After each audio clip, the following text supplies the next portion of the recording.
Back in Illinois, a recent study on the impact of the Pretrial Fairness Act across judicial systems has revealed some interesting findings about McLean County.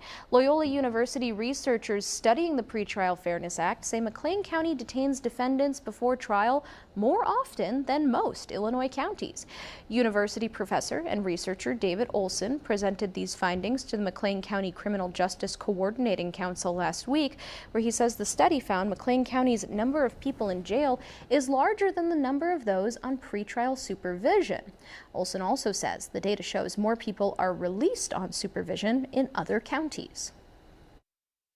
In Illinois as a whole, there's about 2 people on pretrial supervision for every person that's physically incarcerated in jail pretrial.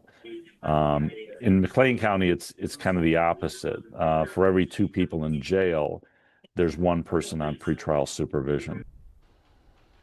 According to Olson, the report shows that outlying judicial circuits, like many surrounding McLean, struggle with implementing the Pretrial Fairness Act based on their resources, like public defenders.